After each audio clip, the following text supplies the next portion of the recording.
That was a very surreal series in general, so they basically underperformed throughout playoffs and the last couple of weeks of the regular season. Showing strategic diversity is going to be a big thing for them coming into this season. It is indeed, and we're back into the Game 2 draft here. UP over on the blue side this time around, banning out the LeBlanc away from you. The MVP performance, can't blame them too much. Hecarim banned away again. Nunu Rek'Sai once more for Snake, so more junglers being banned out there as Amy just taking so many bullets in these drafts. It's just impressive to see the power of LeBlanc against a comp that I identify was a super hard one for him to be particularly effective against. That effectiveness was all in chipping and then taking down objectives. Powered on the kills later in the game when honestly it didn't really matter. They were just padding out his KDA. But he still played very effective LeBlanc in a meta which was supposed to be moving away from that champion. Cassiopeia banned again. We've seen quite a few Cassiopeia bans today actually. So curious to see how much play she's been having there locally in China. But Kalista banned out again by Crystal actually, or by Snake of course. So away from Crystal, but don't want to give it up on the red side, and we'll see what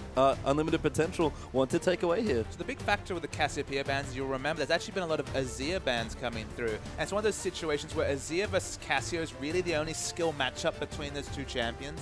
Both of them have fairly dominant matchups outside of it. So with Cassio being banned, Azir being on the table, you take the Azir. If Azir is banned and you're on the red side, you kind of have to ban Cassio, otherwise you have to deal with a lack of good Cassiopeia matchups. So it's all about the dynamic of that matchup that we saw so often in the LCK finals, for example, but there's a lot of powerful picks available. Yeah, smart stuff there. So the first pick, Azir, does come through there for Unlimited Potential, but Snake looking at a couple extra picks here. Urgot's unbanned from the last game as well. The Maokai's also been unleashed. Flandre goes straight to Maokai, and that's Urgot as well. And these are three champions that have been permanently banned basically throughout the course of today, have been the Maokai, the Urgot, and the Azir. But this is a scenario where Snake have been happy to give up one because they get two of these power picks. And Urgot is very strong against Azir, especially as he gets levels, 11 and 16 when his flash into hyperkinetic position reversal is actually a fairly large amount of distance. If you swap in that Azir into your team, especially if his ult's down, you can actually assassinate down that control mage. You can indeed. As UP considering their next few picks, I like the Sivir Hover here. I think she's one of the better matchups against Urgot. It's at least neutral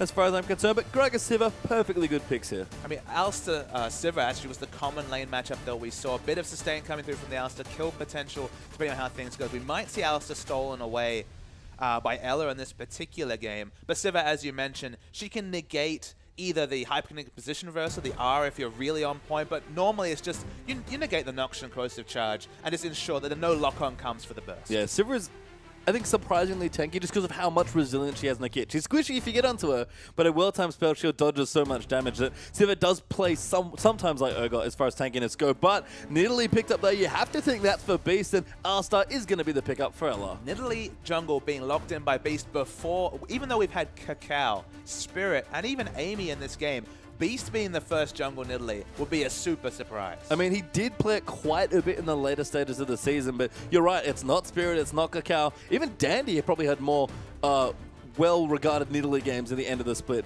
Beast did start to diversify. This is one of the champions he played, but a statement you have to think in Game 2 to be like, you know what, might be low on damage with the Urgot, so I'm going to go carry mode. We're waiting to see the last couple of picks coming in. Now it's being moused over. It's a good aim match as well, but wow, a very late change coming through. Lane Jarvan, a Flandre special, smattered it through the previous split. It's actually locked in. Yeah, Jarvan Nautilus actually the two picks there, so Limited Potential probably looking for a bit of engage there, especially those last two picks. That is a lot of target and engage. In general, they're trying to engage on their own terms. They want to go deep with specifically the Nautilus, the Jarvan, and to some degree the Gragas, and then have the control mage in the backline in terms of the Azir with consistent damage. It's not a hyper carry being protected. I think it's a bit of a scattered lineup coming through. The Jarvan especially is a super surprising pick. Yu has his choice of champions in the mid lane. Kassadin's probably the most prototypical matchup against Azir. It's not the best Kassadin matchup, but it's pretty good for Kassadin. Yeah, you can start to, at least get on top of him through Emperor's Divide, so that is going to be the pick away here. Yu has a lot of Kassadin games classically. That's another nice element that he brings to this team, because I believe both Flandre and Yu can play that champion. And in general in this matchup, of course, you can use the Riftwalk to get over the Emperor's Divide. It's one of the unique gap closers that actually counts as a projectile pop, so you're able to get over that impenetrable shield for the likes of LeBlanc, for example.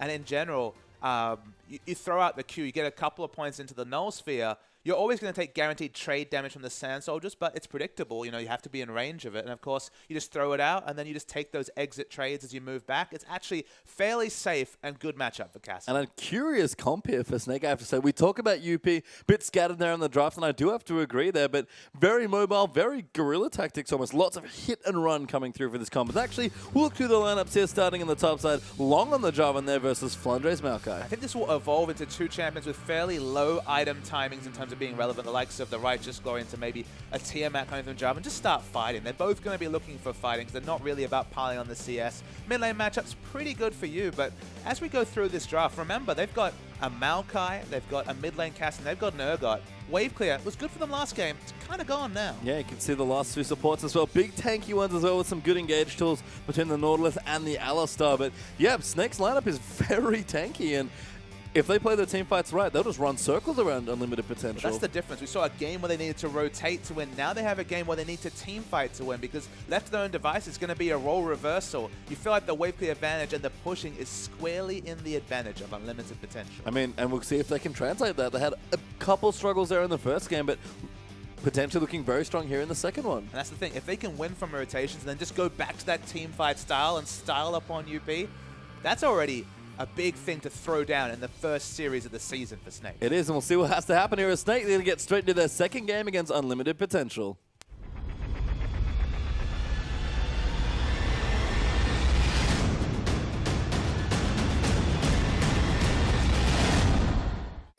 And we are under the roof for another pause here, unfortunately, as we see what we can get done here in our second game here, about 50 seconds in or so. Not too many wards scattered across the map, so very early days there for level 1, but I like that you mentioned the team comps for me. 2 games in a row here for Snake and Crystal, not a hyper carry insight. It's 2 games, no hyper carry, I agree. I mean, in general, I feel like Unlimited Potential have that pushing advantage. It's just, the thing about Azir is that he does a lot of damage if fights are played on his terms, and if there's a clear identity to a fight. So for example, we go back to EDG versus SKT in the finals of MSI. They ran that famous comp with Jinx, Nunu, Azir. You've got a hyper carry fighting behind potentially the Emperor's Divide, all the Sand Soldiers, absolute zero. How are you ever going to get to the Jinx? She puts out massive damage from range. Excellent team composition. In a game like this where you have an Azir fighting with a Sivir, Sivir usually fights among a tank line or in the front of a fight, not at the back. So they're not looking to have the Azir necessarily peel for the Sivir. They've got a Gragas going to dive in and make the fight unorganized, potentially get an enemy closer to the Azir, which he doesn't really want. There's not really a core identity to the UP team. They can still win because they have so many pushing advantages, and wow, 2 games in a row, Heart has taken a massive burst of damage to start. Yeah, doesn't die this time, but did take a big chunk and not die last time, so he'll be safe for now. Does keep his flash up, actually, is probably the biggest difference. So eating some spears here, lots of poke actually between the Maokai and the Nidalee, and this is the nice thing I like about Snake's comp. It's got good engage and disengage tools. They're fairly tanky across the board, and Nidalee's very slippery, so is Kassadin actually, so their squishier threats are hard to pin down, even though they're a bit squishier. They've just got so many good options, and for me, this comp is almost designed to dismantle Azir. Absolutely. I mean, this comp is all about diving onto Azir, like you mentioned, but even if we think about, say, Unlimited Potential engaging a fight, Jarvan's going to EQ in, Gragas going to body slam, and then use the ultimate. All this is far away from an Azir who needs to be fighting on his own terms. He wants to put down soldiers and have people try to walk through Emperor's Divide and get very depressed that they can't do that. When everyone's diving to initiate, you just feel there's going to be situations where Jarvan's going to be a screen away from the Azir. Azir's going to be able to do nothing. Unless Azir goes for like a second item Zhonya's and goes dive frenzy himself, then he's going to be punished by all the lockdown from the likes of Urgot, Alistar, and Maokai. How does UP teamfight with this comp? Maybe that's just the point. Maybe they don't. Maybe they just out-rotate the Snake lineup. But Snake have built for teamfights. They're not going to be interested in the hijinks they pulled last game when it comes to rotations. They're just going to be looking to fight all the time. Yeah, we can see UP actually getting an invade down. They'll take away a couple of camps here on the right-hand side of the map. So going to get the blue. Long's actually going to take away most of the wolves, and the Gromp's now going to go down as well. Beast, of course, will match this on his side, so we'll jungle vertically because we actually have had a lane swap here. And I think when we first started to see the matchup, this was a surprising thing to us, but all of a sudden the Urgot lane swap feels very standard. It's a red side lane swap, so that's Alistar Urgot opting out of the 2v2, which is a surprise to a lot of viewers. If you watched MSI, we didn't see this a lot. Def didn't play a lot of Urgot, and in general, the Korean teams weren't lane swapping Urgot. I actually like the lane swap just because Urgot, level 1, 2, pre-tier in general, you can basically take advantage of the fact that he doesn't have any ranged wave push, especially compared to the likes of Siva, who can mow down waves from level 2 onwards. You can take advantage of the fact that if you get his mana pull down, he can't even harass. So picking up extra levels, getting towards a tier, maybe even a completed mana moon, then opting into a 2v2 is what you want to do as Urgot, but you do end up in these awkward situations where Urgot's freezing and Siva's not. Yeah, I mean, Siva's fast pushing here, so I'll be interested to see how quickly they can get the turret down. We saw this from Crystal in Game 1 as well on the Siva that he played there, managing to push it down as we move to the mid side. Again, a fairly even matchup with maybe a slight edge here for Azir, but you going to try and navigate as best you can, actually slightly ahead in CS, but I think it's important to note, Azir maybe not what they wanted as far as comp goes, because you're right, it's a bit awkward to fight with, but mid lane substitution here for unlimited potential, maybe just going to give Jiayang a comfort pick. Yeah, and look, there's not a lot of bad matchups available for Azir. It's probably the worst of all of them. Heart aggressively Good flash there from Heart, but that's going to force the flash out from you. Hook does not land, of course, but good aggression so far, and you feeling a bit more pressure this time around. They need to take the dragon. I thought they were just going to go for a dragon right now. They should opt into taking a dragon, because remember, the bot lane's up top here. Urgot's not going to be able to be a factor. Maokai's going to be looking to wave gear. Siva can control whether they push in the wave. It felt like instead of going for that gank in mid, it would have been a free dragon. Now that Beast is rotated, they're backing away, and that was definitely a window where with super tanky champions, Gragas has great sustain and single target damage once he gets the Drunken Rage onto that dragon. Nautilus can take multiple shots, just pop that Titan's Wrath shield. It should have been a free dragon. It's been denied by smart little moves from Snake. It was an excellent ward by Flandre as well, as he kind of came through, kind of knowing after the full-man gank they're probably going to go for dragon. Gives enough vision there so they can stop that Beast. Actually joins you in the mid lane ever so briefly just to heal him up. And we've got Roam now from Ella coming through on the Alistar, potentially looking for a gank as well. And Jarvan's walking top. You can see that lane is pushed in. It's been expertly pruned by Crystal. There's nothing for Jarvan in the top lane. They need to make other things happen. Dragon would have been the start of a snowball from UP, and now it's not even realistic. Yeah, and Flandre's starting to find some farm in the bottom side as well. 6 to 7 so far, so not a massive advantage or disadvantage, but Maokai, like we've said so many times in lane swaps, just so good at picking up CS from far away. Well, that's the thing. He has the big range on the sapling toss, which has very high burst. Base damage. You might even put a second point into it if you really need to. Of course, you prefer to max the Twisted Advance for longer root duration and then just the burst damage actually come through from the percentage health. But a couple of points in it early, a couple of Doran's rings if necessary, but otherwise going to be a catalyst into an eventual righteous glory. Yeah, so things just fine now for Maokai. 12 to 9 actually, as long still hasn't found any CS at all, maybe just a couple straight jungle camps. Flandre not having the best time, but getting some CSN experience. And we talk about it already, Flandre, like a lot of top laners, does a lot with a little, and Flandre seems to give himself a little quite a lot. But whenever he gets Maokai, he just defaults to this champion because, I mean, Maokai's excellent champion. It's been Sin and MSI, became basically first pick, first ban because it deals with so many different things. AoE team fights, assassins like LeBlanc, all of them countered by a tanky Maokai. Yeah. And he's such a great laning phase that we mentioned multiple times. Long's actually rotated to mid. He's level 3. Yeah, he's relatively clever, but you was thinking if I had a bit more mana, you'd be dead, friend. So Long. You'd be dead. Nice one. Smart rotation from Long to get a bit of CS for Jiayang. Going to return. The turret in bottom will go down there as Siva takes the first one for UP, and we'll see what Snake's response is. So this dragon's been delayed to 6 minutes. It should have been a 2.5 minute dragon. When Maokai was just walking from base slowly to bottom, they could have chipped that dragon down to over, like, below half health. They're going to finally get it. It's probably too far delayed. It won't be contested in this situation, so credit to Snake for delaying this a few minutes, but this is the dragon that should always have been the result from just the vertical lane swapping for you. Yep, does belong to them. Snake have a good timer as well because they have a ward in the area. Flandre also knows that he might be getting dove here, so probably wants to back away from that potential. Good sapling there as well. We'll spot them moving through, but Flandre probably going to have to give it up, given that he doesn't even have an outer turret to walk to. No, he's got nothing to count on whatsoever. No friends, nobody on that side of the map. He's forever alone at his inner turret. I think Snake also took away the blue buff as well, because that was what Ella and Beast were doing while the dragon was going down. But Jiayang does take away the other blue there as well. So I think they traded blue buffs there, but Azir does make sure he gets one. So smart stuff from UP. That's not a big issue here. So you didn't pick up a blue buff unless it hasn't spawned yet. So it's a big pick away coming through for Jiayang. He's going to go wave clear mode, and that's been basically the story here. But will you be able to do what Punish couldn't in the previous game and lose the shackles of mid lane and actually get around and impact the sidewalls. Well, he's got his early blasting one. You can see these trades doing a little bit better now. We see Pawn do this almost every time he plays the champion, but just getting some early power, this helps you get through what's usually a pretty rough early landing phase. It's actually used for more wave clear, but he hasn't been maxing the force pulse. Might see a turret dive. Yeah, damage coming through there. Good headbutt there onto Harp, but Sketch coming through with the damage. Beast here as well. Crystal also in there at level 7, but Amy's coming in only level 4. Flandre even teleported up at Snake, looking maybe a bit too far for a kill. Flashing forward are many people there as well. Jiang's in there. Great Emperor's of Iron's going to cut them off, and that damage absolutely ridiculous. Flandre going to get aggressed on. Will be looking to be the first kill. Lives for just a long enough to get first blood onto the Nautilus, but does go to Siva, and Scat going to try and find another kill, but they didn't quite get it. It looked like UP were going to come up big when you saw the Emperors divide 3-4 members on below 400 health on the Snake side. Couldn't force the fight. It only ends up being 1-for-1. Very aggressive turret dive, as expected from this team fighting Snake comp, but they don't get any big advantages and might actually lose quite a lot of turret health in the trade. Yes, Sketch with a BF sword and a long sword actually, so we're going to do some work here. Amy pretty low in the jungle, but we'll go back and buy the next few items there. Sketch. Missed the cannon. Yeah, always a bad sign.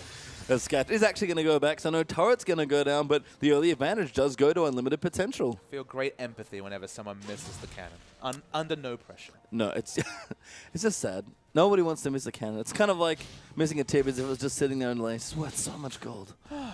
Anyway, Long Hair actually going to freeze the wave down in the bottom side. Level 6 now for the Jarvan, so got his ultimate ready to go. Started to pick up a bit more farm. Actually ahead of Maokai now as Flandre doing the Gromp by the looks of things. So you got his Catalyst starting to build up towards his Rod of Ages, and we're going to probably go back into a bit more of a farming phase now that Dragon's not up for a couple more minutes. We haven't seen many free farm Jarvans come through. Usually they're just really starved of resources like Flandre.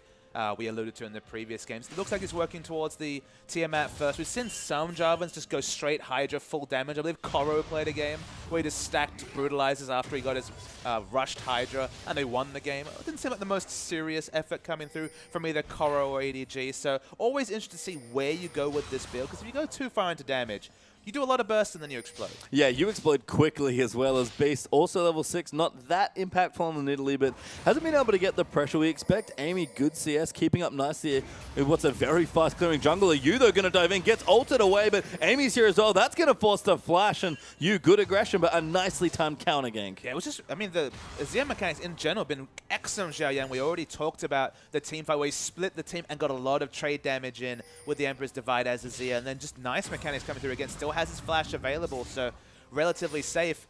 Double tier is the build coming through. Sorry, double Catalyst is the build coming from Snake. Crystal?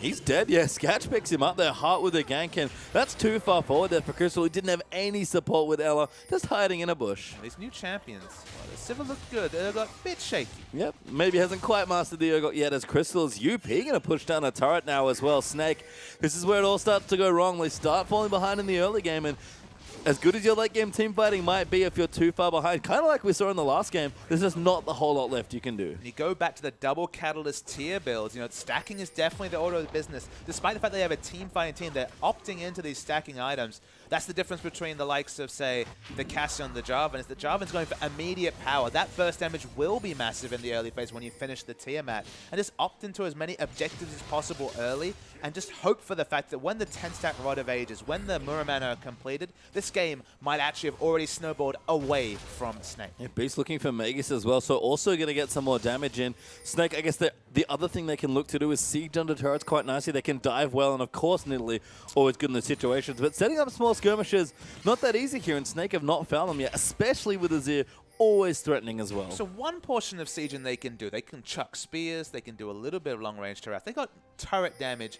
None at all. They got no turret damage. They got an Urgot as their only ranged auto attacker alongside the Nidalee. So they definitely don't have ideal turret damage. So sieging might be an option in the late game when diving is very possible. But when it comes to sieging turrets, nothing like what UP are able to do. No, and Yu does have his Rod of Ages now as well.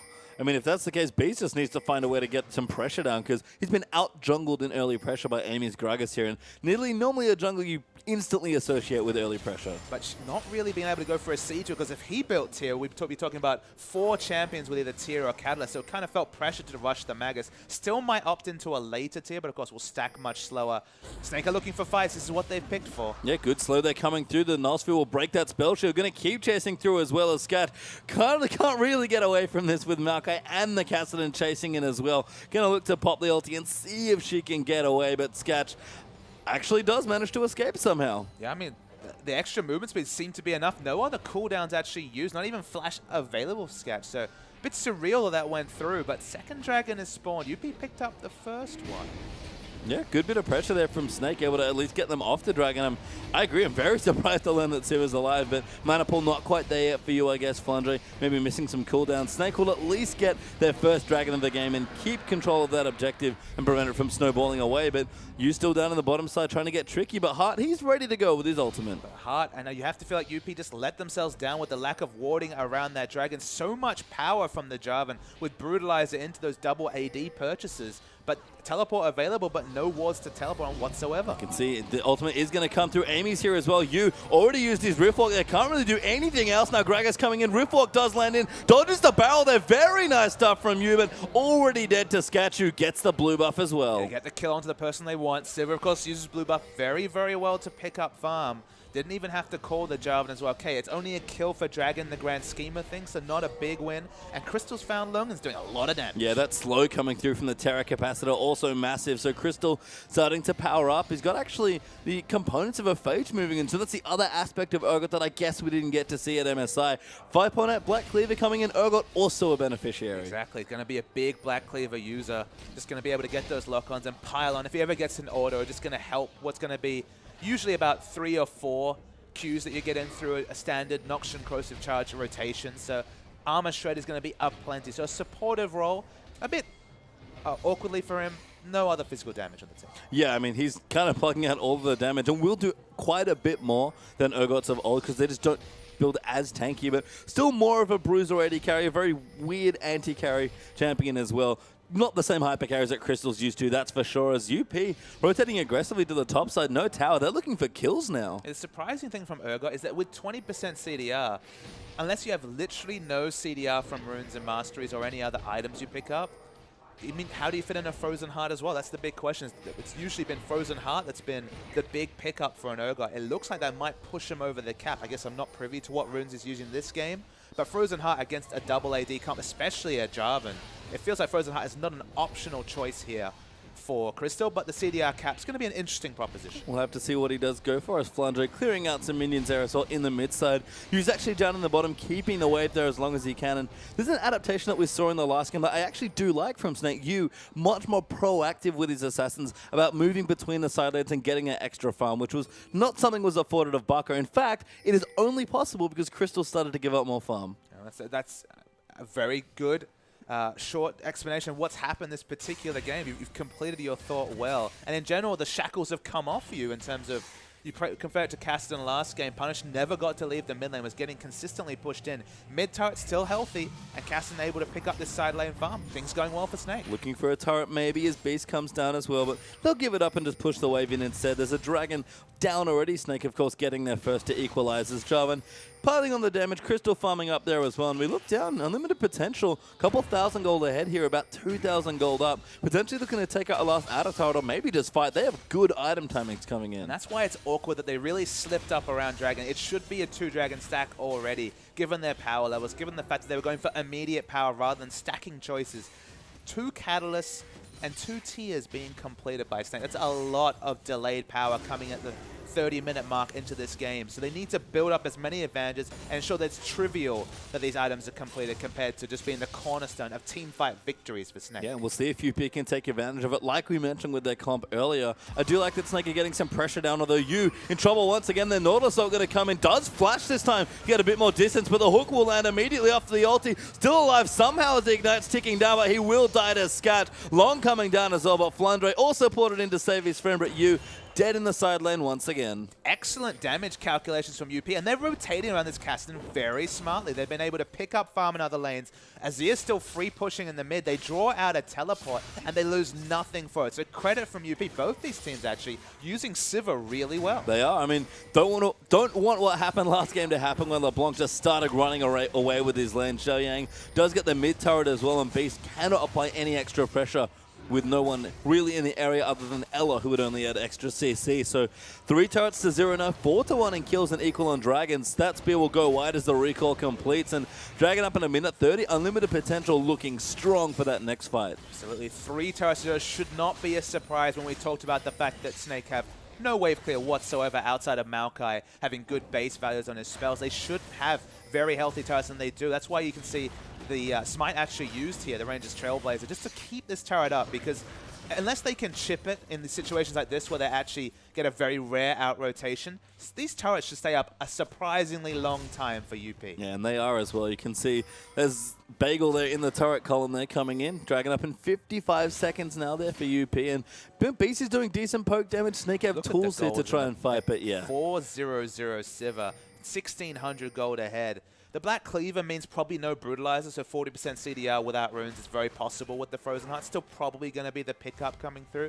Still new and trying to work out how the Black Cleaver works, but no Brutalizer is a bit sad times for an No, Crystal pretty solid here as far as fighting potential goes as well, so feels relatively comfortable, I guess, versus Sivir, but Infinity Edge Zeal Berserker Greaves here for Sketch. He is really ready to fight with the rest of his team. Even Xiaoyang has his Nidalee Large Rod plus the Athenes.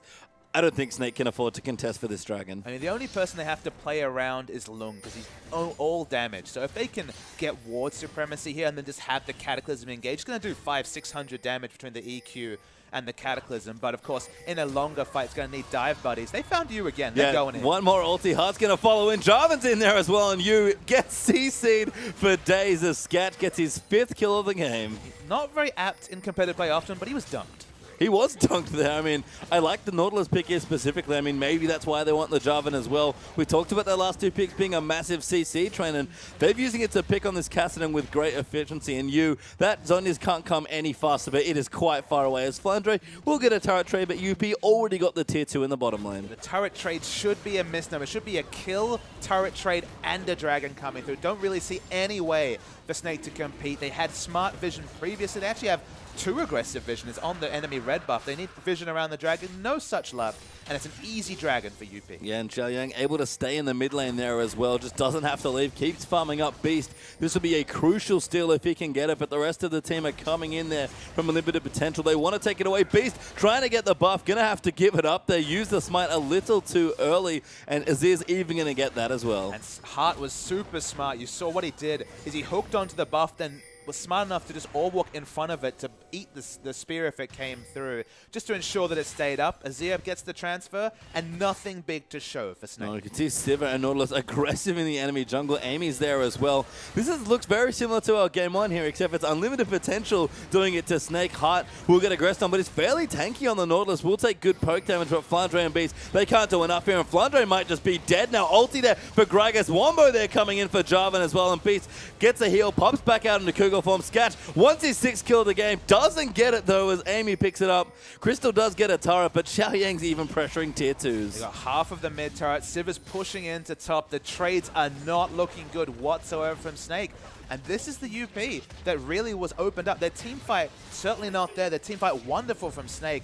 But teams too often do this, where they just go all in on these strong fighting champions, on these strong lane matchups, and then realize their comp together just doesn't really do much. No, and I mean, you've been trying to find farmers, constantly been ganked by the Nautilus and Sivir. Sketch even going to take away some Raptors here as well. Long's Jarvan, it's funny that you mentioned it in the last game where Flandre walked around with nothing but kind of being an ult bot here, and Long, has gotten some farm, he's got some CS there as well, but he's effectively there for the same purpose. He's gone the Korra route, where he's going to be an ult bot, do massive burst damage, 1.5 AD scaling coming through on the Cataclysm. Of course, if you hit the EQ, you got Armor Shred coming through from the Q, so you're just doing massive burst damage in this situation, and honestly, he has tank friends when it comes to the likes of Nautilus and Gragas to just go for the burst. If you get that, if you get specifically the ward advantage, you cannot face check the burst damage of this charge. No, we've already seen the CC and burst that Long's been able to do. Locket completed now as well for Amy. Long's gone back. He's got a Hydra already done and an extra pickaxe plus a Brutalizer completed there as well. Fan and Dance are done there for Scat. It's an embarrassment of riches for Unlimited Potential. Embarrassment of riches is right, and you feel like Crystal understands his team needs more damage, but that delays his Frozen Heart, specifically the Glacial Shroud. He's usually, Urgot's one of the unique champions that can deal with a full AD Jarvan because he just so easily and so optimally itemizes into a Frozen Heart with that 90+ armor. That armor's coming much later. Yeah, I mean, Flondo is trying, but he's, again, starved of resources this game, not like the Aurelia game, and going to struggle to really get those big ticket items. Building up his Frozen Heart, does have a Righteous Glory already, but this is how Snake has lost so many of their games in the last season. Fall behind early, looked at teamfight, and by then it's just too late. And again, we saw it in Game 1. It's an apt comparison. It's funny how today's had so many echoes of either last season or the start of last split or finals or MSI, but that's just how long league formats work, is we have a lot of things to draw from. But if you compare this to Game 1, it's again one of those situations where, yep, Snake's got a pretty sick teamfight comp, but this is the reason why you don't see a lot of cast in, say, for example, Korea, which is really about the rotational play to a fault sometimes, is that if anything ever goes wrong, you don't have any wave clear on the team, so you just lose a million objectives from every kill. That's the big kind of issue that Snake feel here, is that from this point onwards, if they lose a team fight, they're basically going to lose all of their base. Yeah, I mean, you can see the pushing pressure already, the pick potential. We haven't even had a full-on team fight, not even a 3v or a 4v4 around a big objective here. It's just been couple of picks there onto you, some solid rotational play coming up from UP, and it's just worked out wonderfully so far. Zhao Yang, the substitute, the starting mid lane, I believe, rejoining them for this game on the Azir. We said the comp mesh is a little weird, but everything's worked out wonderfully, and that's a Luden's Echo on Azir. You can imagine the comms coming through from Snake. They looked at the lane matchups like, all right, got a good lane matchup in mid, top's fine. We've got Nidalee for jungle pressure. All those individual parts are fine, but the things that teams don't realize is that when you don't have the wave clear, you get into these situations where you can just never, when you pick a team fight, can't be like, I want to start a fight. They don't have a lot of ranged initiation, so they're thinking, okay, we'll fight around objectives. But if you're losing your turrets early, if they're pushing in the wave clear, you never have counter wave clear options, so your waves are always pushed, you're never going to have wards to actually take these fights around Dragon or Baron. So by the time you're looking to opt into fights, you would have lost 3 dragons, your turrets, your red buffs, your blue buffs are all gone. Then it doesn't matter how good you are at team fighting. If the enemy team has any semblance of team fighting themselves, they'll still beat you from sheer gold. So unfortunately, it's why the likes of Fizz and Cassin just aren't popular in most regions. You need the Sivir or multiple minion wave pushing options to deal with them. Even the Gragas for a bit of ranged pushing. They've got none of it, and they're just getting out-rotated. Yeah, you can see 6-2 in turrets is a massive score. It's almost the same as the kill score here as well, 6-1. Dragon back up in about 45 seconds. Baron even a potential here as well at the 25-minute mark here. And Unlimited Potential, so much to work with here in this particular game. Scat just mowing down minion waves, somehow behind Crystal and CS by 50, which I only just noticed. Crystal actually has a lot of items here and will do decent damage, but I don't know if Snake have the tools to find that team fight, because they have, they have the tools to win it once they get there, but like you said already, the actual engagement part's kind of tricky. I mean, they have good items on Callisto, onto Crystal. Callisto. He's basically onto Callisto, Crystal. let's be real. He really wishes he was playing Callisto, but they don't really have the items on the other members. They're 5,000 gold down. There is a team fight they win, but it's not guaranteed, and with the vision disadvantage they have, it's just very hard to engineer that fight. And it's just one of those situations where if they play everything really well, they might start getting back into this game. But if UP play one fight well, they'll just win the game. So that's what team comps can do for you, and it's just working really well from UP. Yeah, this is an uphill battle here for Snake, and Unlimited Potential looking good here in their second game. Get their mid laner back, and all of a sudden, a couple of adjustments here, and a Sivir pick apparently being the big deal, and they're setting up for a very nice brush gank. It's a very scary map. They're just forced to walk to Baron because they had no other vision. They see Zhao Yang in the mid, so they feel a little bit better that Baron's not being threatened, but Dragon is not at all a point of contention for Snake. No, we got Sketch and Amy just doing it themselves here. They'll happily two-man it at this stage of the game. Doesn't even need the Smite, actually does Gragas. Will just finish it up, and Sketch even turns away for the Scuttle Crab Gold instead here. They do clean out a bit of vision around Baron, but Long immediately replaces the pink ward here as well. And it's almost a reverse of the last game. UP are taking over the game much like Snake did in the first one. You need a 4-man group from Snake. The only way to get back in this game, you look at their time, it's not going to get much better this game. They've got double Zhonya's, they've got 10-stack Rod of Ages. Crystal's got literally his core. He's done in terms of items. Frozen Heart will probably come in next. They need to go 4-man as a group. And the reason why I say that is they need to get the wards down to be able to take the fight. They're finally itemized to at least be competitive in a fight, even with the gold disadvantage. If they don't go as a 4-man group, if one person ever falls down, they won't get the 5-man team fight they're looking for. And obviously Maokai not really needed to group at this point, but yeah, get the wards down specifically around Baron, because if the Baron ever goes down, Baron minions plus the lack of wave clear, game's over. Yeah, I mean, there are so many things here for Snake where they can go wrong here, and UP have just built themselves so much of a lead that, you know what, even if they make a couple of mistakes, Snake win a team fight or two, that's probably not enough to get them back into it. So the gold lead, it's actually dipped a little bit, I think, for UP. It's about 5,000 between the two teams now, but they're going to go back. They've spent quite a bit of gold already. Long's actually done stupid damage now with our Last Whisper joined in for his item build as well, going for that Corey build that you described, and Snake, we'll see if they can find a fight, because if not, UP are just going to walk all over them. Jarvan split away. Jarvan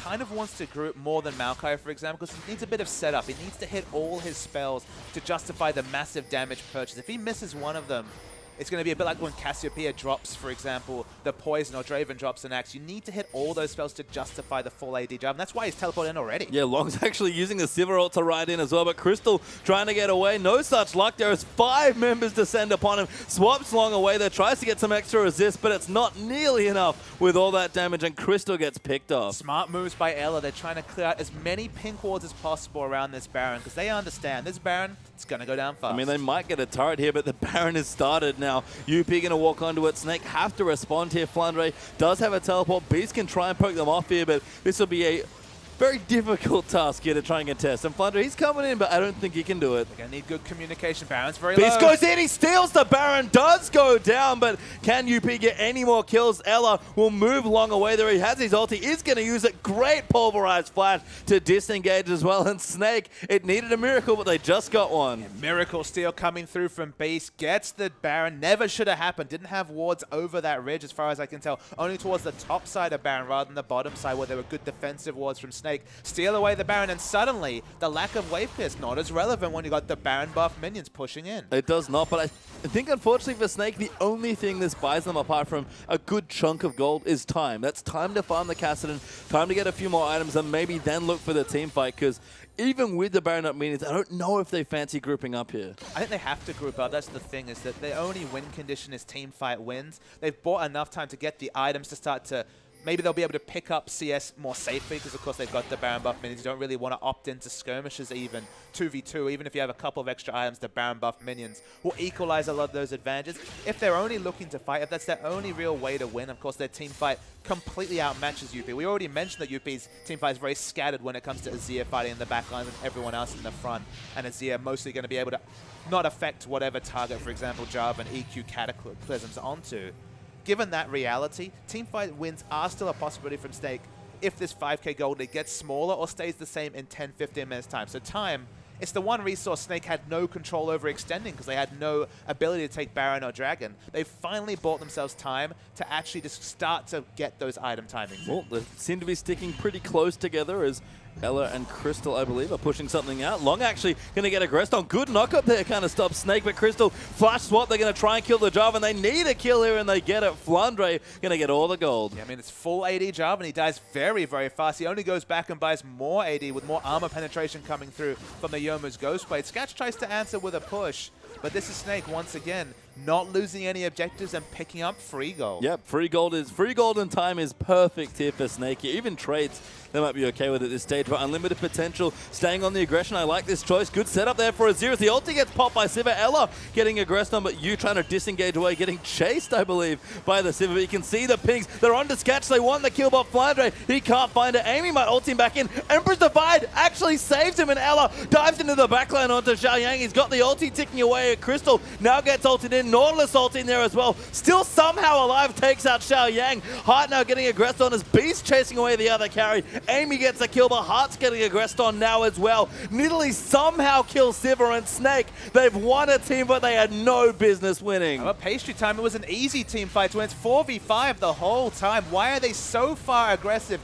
Look, they started that fight with Jarvan still 10-second death time. You think, okay, he's got teleport. It doesn't even have teleport. Why are they on the enemy side of the jungle, just looking to be lambs to the slaughter? They almost all die. 4 kills come through for 1, but it's a huge misposition by UP. Yeah, I mean, you're right that Snake did have business winning, but getting to that spot is something that shouldn't have happened, and UP may have just let the game slip away from one little Baron steal. Even a Dragon going to come down now as well, going to stop the potential fourth from unlimited potential. They might be able to get there in 20 seconds, but Snake didn't have many options to get back into this game, but found the one way, and that team fighting still as solid as ever. I mean, no mistake, the Baron steal is what changed this game, but then you just give a rookie squad time to make mistakes, and it's a massive mistake. Jarvan is 15 seconds away from coming in. Look, this is UP engaging. They were aggressive. Sketch had chased up this mid lane just to fight the Kassadin, despite the fact they were 4v5, and eventually is chased out of the fight. And even though Crystal falls low, he's doing so much damage, got the very short cooldowns on his abilities. He will fall eventually, but it's still 5v4. They eventually chase down Sivir,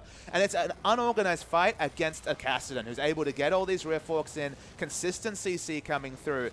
This was an unforced error for you tennis fans out there. They did not need to be this far up the map. They chose to be, and they got punished. They really did, though. I think a 4-for-1 trade in the end. Going to lose that... No, didn't lose the Dragon. Unlimited potential. Actually got back in time to get it. So a very tense game we have now. 1,500 gold ahead only for unlimited potential after what was a good-looking snowball. But that 5th Dragon going to be looming every 5 minutes from now. And this is... Snake is in the position, ironically, of being the seasoned veterans that are looking for the missed plays from their upstart youthful enemies. And that's, hilarious given they just came into the split last season in much the same situation. We always expected the things to change for Snake, and they'd be the ones to make the mistakes, but now they're preying upon the mistakes from UP. The shot calling was very poor in that situation. Should have just been, get the hell out. You don't need to be fighting there. There was no objective even to fight over. Baron was already down. Dragons on the other side of the map, they were fighting for, I don't know, and they just died. So it's a big mistake. The gold lead's now down to 2,000 gold. The team fight is already excellent from Snake. Their tails are going to be up after picking up the Baron. They've got one win condition here, the 5th Dragon, which is still very much alive, but team fights are a very scary place for UP to opt into. And you can see they're dodging as much as they can. They're just moving Sivir around, taking what advantages they can find and trying to push out some of these waves. Not many objectives to fight over right now, but Baron is back up in a minute 30. Another blue buff still going to come through, and Yu is actually going for a death cap here, not the Athenes, so needs level 16, needs maybe a bit more gold here.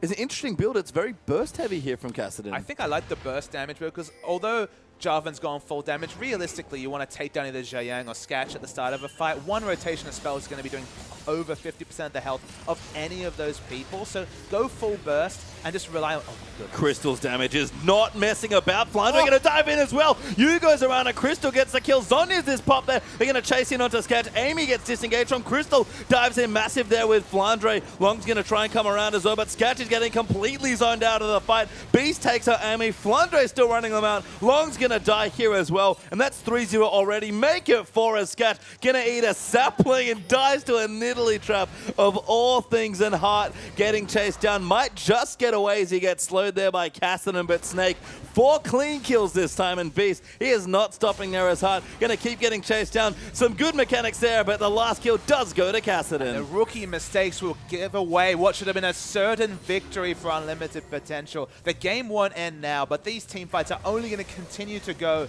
in the advantage of Snake with that new Black Cleaver, the Frozen Heart for 40% CDR, obviously itemized it in just fine. Crystal does disgusting damage, and they can't assassinate him. No, and that's a new thing about Urgot, I think, that part of the reason it's seen him banned. He has Black Cleaver back in business there. Xiang gets swapped in massively. Crystal just going to take him out himself. Yu, though, cleans up the kill instead, looking for another MVP, and that inhibitor's gone. It's crazy to think that one steal changes the fate of a game. Crystal will die. Does go down. Ella comes in. Flandre's found his way back into the fight. They want Long apparently is used zoning out Sketch as well. Dives in too aggressive though. That's the kill for Sivir. Beast also dove into the turret, but Flandre just trying to keep alive. Beast goes down, and all of a sudden it's just the tanks here left for Snake. Flandre gets ulted up there. Sketch is quite low. He's got to be careful. Ella activates his ultimate trying to find a target, but Flandre don't think he can get away from this one. Scats gets another kill. Flandre will die as well for the last one. And the ace this time for UP. Man, this game is such a seesaw. I pronounced their death too early and over. Oh my god, Baron's up. It was a big overextension from you in particular. He didn't need to be turret diving the Sivir. Got stunned and died under turret. It's going to be a free Baron coming through from UP. Fifth Dragon also. I think they pile on both advantages. Even with all the team fighting in the world, Snake might just lose to minion pressure. Yep, Zhao Yang alive as well after getting picked off. Able to get the Baron buff as well. Now going to shove out the top side of the map. Snake got a couple waves pushing in the bottom side now after Azir cleans out the top wave. But a mistake after a Baron leads into a win, and UP Snake make a mistake, and they're the ones with the Baron now. In the last 10 minutes, both teams have had the win in the palm of their hands. 4 kills to 1. One person getting picked off. UP overextended and gave away 4 free kills and wrestled control in this game back to the team fighting combo coming through from Snake. Snake will continue to win team fights. It's just team fights might not become a required point of victory for UP, even with their scattered team fight comp. If they pick up the 5th Dragon to go along with the Baron, there's no wave kill on the Snake side. They'll just get pushed in by all the minion pressure, and UP should be able to engineer a win. So seesaw game, slightly in the advantage of UP now, but they make one mistake against this Urgot. If someone gets picked off, UP will lose a fight. Yeah, Dragon up in a minute now as well. Less than actually a Snake trying to set something up here in the brush. Is going to be very important. Yeah, let's pay attention to Sketch. It does have it ready to go, but no vision just yet here in the area. You acting delicious down in the bottom lane, trying to bait them towards something, but UP, yeah, they haven't gone for it yet. The red buff's a good takeaway there, but Crystal and Flandre really committing to this brush camp here. Well, they just expect that UP will want to set up vision 30 seconds, 1 minute before. Very solid assumption, but you can see the very smart backpings, presumably from Hart, who does a lot of the shot calling for this team.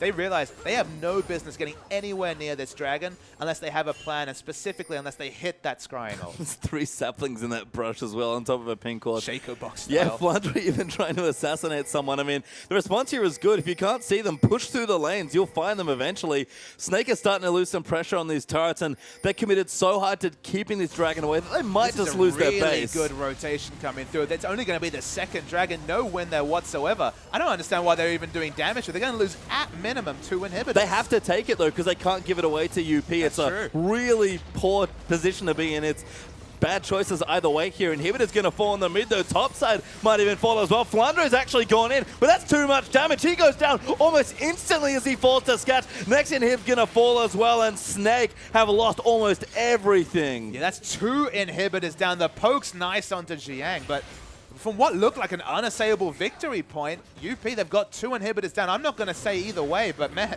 things are looking good for them. Snake going to have to pull out one hell of a team fight here if they want to take this out 4v5. And without Flandre, one of their best team fighters there and their big initiator, they'll force UP out of the base, but for how much longer? Because these super minions are going to start doing massive damage. Looks like they're going to back away. Maybe they want to go spend some gold. There's a huge minion wave in the bottom lane. This blue buff's been stolen away so much, it might be as well be UP's 2nd blue buff, given all the steals that have come through. The Kassadin has come up big in a couple of fights, but again, the weaknesses start to come through now that he just doesn't have the wave clear really needed to try and keep them in this game. I mean, you mentioned it already, pretty much at the top of this game, Papa.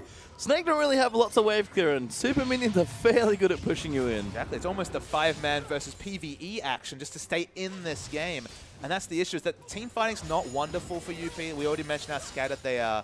But when you've got so many other variables to think about, whether it's the 5th Dragon, the next Baron, the fact that you have 2 inhibitors down and super minions pushing in, you play optimally, Snake, and win a fight, or you just lose. Why does Long have an Infinity Edge? I just noticed that I was looking through some of the builds. Because it goes with the crit from his Youmuu's Ghost Blade, of course, I mean, time. Let me tell you, he gets onto a target, especially someone squishy like Beast, they are going to blow up when that Jarvan goes in. It's hilarious that in a game where literally he has 1 target to go on because it's Urgot, he's still going full AD. He even went for the Infinity Edge. You could get a lot of defense for 3,800. You can, but Long wants to do more damage here, trusts in his team and the way they fight, I guess, and just wants to dive in and be aggressive. Snake already struggling with the super minions. The build might not matter here for Jarvan. Snake has done a very smart job of actually pruning the minion waves in other lane, so they actually could have taken a fight without losing a Nexus turret. Now it's starting to push in, and the good choices get few and far between for Snake. Good patience there from UP, actually waiting as Amy takes good damage there. Crystal, again, is not messing around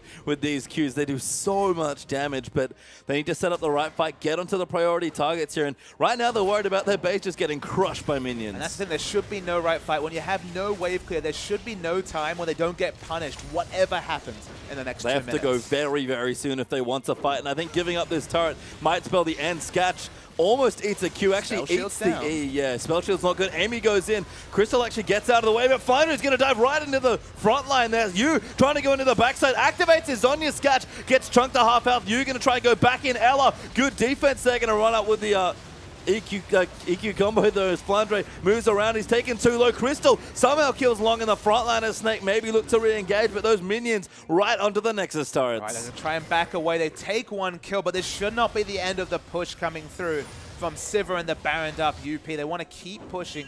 No, Baron buffs one way. Just a visual bug in that situation. Heart is absolutely massive on literally the Nautilus. And figuratively. He's got so much health. Elixir of Iron ticking away as well. Flash Hook actually going to find it onto Crystal. That's a good target. Scat gets swapped back in, but pops his QSS. Xiao Yang's in the mid there as well, but Snake coming back in. Flandre moves forward. A good Empress Divide zone to Ella, but Flandre dives into the middle of 4. Gets a 4-man knock-up as well, but they don't have enough. There's Yu back. That's the damage they need, but Azir gets the double kill. Snake still fighting here as Yu. Just can't do anything with all the damage. Azir rips through people, gets himself a quadra kill, and Flandre alive somehow still would be the penta, but UP, they'll take the game instead. Wow, so much damage. Finally a fight on Azir's terms. They kept diving in, they kept accepting it, and those Sand Soldiers melted everyone on the side of Snake. And Snake, we've said it, they'll team fight well at almost any point of the game, but when they fall too far behind, it doesn't matter how good you are. Flandre gonna try and save the base, but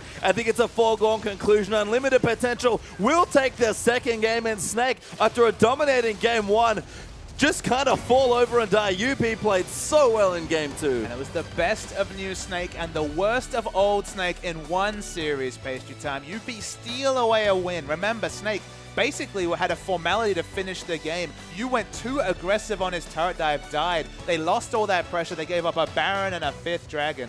And the game ended from there. Yeah, and hard to think that a new LSPL team coming through would take a game off a team that's, as strong and honestly as breakout as Snake from last season. But props to them and Snake.